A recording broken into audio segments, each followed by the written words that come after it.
Welcome to Civil War Digital Digest. I'm Will. This is the second in a 2-episode series on campaigning in the cold and wet. We talked last time about shelters and how to sleep. So we saw Confederate flies, Union shelter tents. We saw the materials from gum blankets to overcoats and talked about how to spoon. Today, let's talk about heat and let's talk about materials and techniques. First, heat.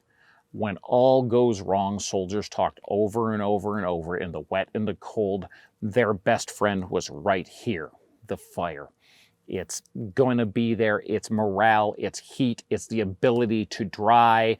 It's a soldier's best friend in the weather.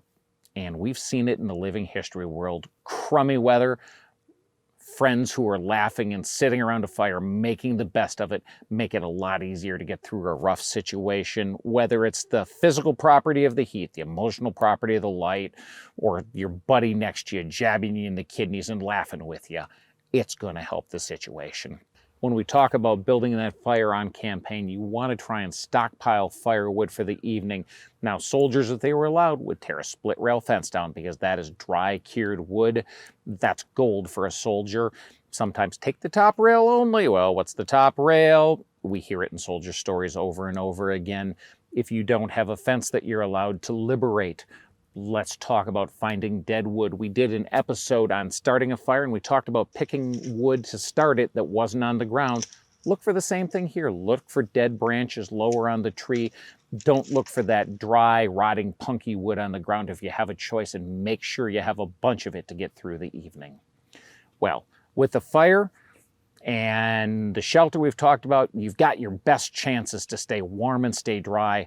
Let's talk about some things in your kit. You'll notice here that I'm wearing a wool shirt, issue shirt for the Army. If you have a choice, wear wool. I do have a cotton shirt, and it's kept right there when we're talking about wet campaigning or cold campaigning. We now know that the wool is an insulator, not a heater. The wool is going to wick moisture if you start to sweat or if it gets wet, and it's still going to do its job when wet, insulating you. Cotton, on the other hand, will keep the water close to your body. It doesn't wick it off, and it's going to keep that cold trapped against your body. We had this real situation hit us at the Wauhatchie reenactment 4 years ago now. I had 2 young lads in one of my companies of the regiment I was commanding. Their company commander decided to send them out of the event. It was in the 40s. It had rained most of the day. They were shivering. Both of them were wearing cotton shirts.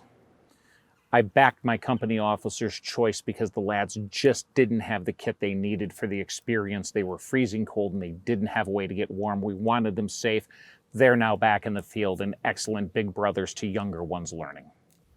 Now remember, on the Confederate side, jean cloth is often a blend of cotton and wool, so you're going to have some of both properties. You need to watch it. It's just part of the experience that you have when making those portrayals. In either case, we've talked about the big stuff as far as either issue or Confederate acquired overcoats. There's little things you can do to make yourself more comfortable. We say accessorize, options that you have. Let's have a quick look here.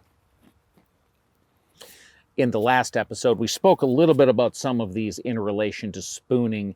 One thing to make sure that you're as comfortable as possible campaigning in the wet and cold not only is to have as much wool as possible, but to have pieces that are private purchase items that come from home that can help you, whether it's a nightcap, whether knit or crocheted or made out of wool.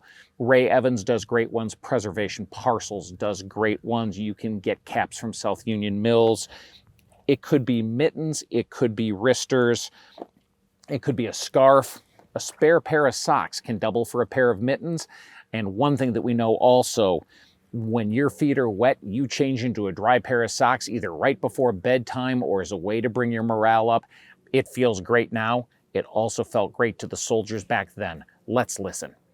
Awoke once, though, when I found the rain beating in on us. Closed the tent door as well as I could and lay down again. Got a little wet, not much though. Went on fatigue again this morning to the old place. Put on a clean pair of stockings, which made me feel better, as my feet were getting sore with having the old ones on so long. Commenced the old routine of camp life again. Private John G. Morrison, 30th New York. Well, all these techniques, all these little pieces of kit, all the major kit aren't going to do you any good if you don't take care of yourself. Food and water are crucial in campaigning in the wet and cold. In the cold, you may not actually work up a sweat. You are still evaporating. You need to keep drinking, and you need to drink regularly. You can get dehydrated and not even know it, and that becomes a very serious condition. We know today that the body burns about 30% more calories trying to exist in the cold than before. The men didn't know it back then, but they'd feel it. You may not be the biggest fan of rations, but that's part of the experience. Cook your rations, eat your rations. You need to keep eating, you need to keep drinking. Go back to Wahatchee. We had a hard time keeping the fire going. The thing that brought my morale up the most, I didn't have coffee with me, just boiled some water and drank hot water. That getting more water in me and getting the heat in me totally changed my perspective on life there, and it made a huge difference. Food and drink, these are gigantic. So over the course of 2 episodes, we've looked at primary sources and experimental archaeology of what it takes to campaign in the wet and cold. You can do a lot more than you think when you're uncomfortable.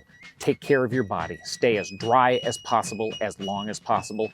Stay as warm as you can without setting yourself up for overheating. Drink water, eat food, and go have an experience the soldiers had so you have stories to tell yourself. Make that connection. Have a great time. See you in the field.